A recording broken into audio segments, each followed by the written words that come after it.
Pods and iPhones. Must be feeling pretty good about the American economy, right? I mean, you would think. One would think. Joining us now to discuss, Pat Powell of Powell Financial Group, Charles Payne, Fox Business contributor, and Peter Schiff of Euro Pacific He's not smiling. Capital. I know, well, because you know, Peter, what is the point here? If you see that people are buying all of these things, clearly isn't the consumer feeling healthy? Well, you know, a lot of Apple's sales are coming from abroad, and, you know, they've got some innovative products. I mean, there's no question Apple's a good company. I wouldn't buy it as an investment. It's overpriced, and I think I'm with your friend Warren Buffett.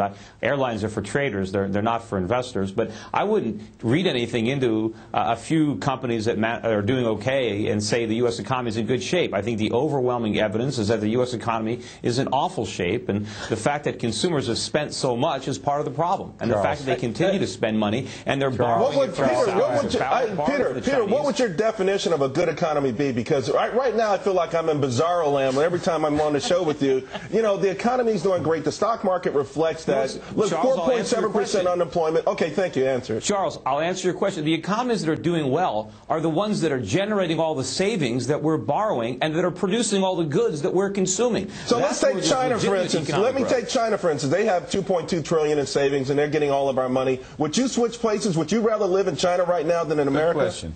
Well, I would certainly rather invest there. I'm pouring my money over there. And if you actually stop to take a look, States for the past 5 years, since the 2002 lows, has been the worst performing stock market in the world by a factor of more than 2. Pat, hold on a second, gang. Pat, we got to put a button on this. Isn't it true that the Chinese stock market, which has been going through the roof, is kind of a gambit? Even Steve Forbes, who's big on China, says he wouldn't go into the Chinese stock market because it's a pyramid scheme. Absolutely. It's in the very formative stages. We don't really know how China is going to pan out. China's doing an economic experiment that has never been done before. It is pairing capitalism with communism. And most of the companies on the Chinese market have either a direct or indirect relationship with the government. They're linked at the hip to the government. So we don't know how all this is going to be. People who like saying it's so big we can't avoid it. There are much more interesting economies out there. By the way, if we added up China's economy, Russia's economy, and Brazil's economy, it still wouldn't equal America. And I got to tell you, this is like January 1929. It's a fun party over there.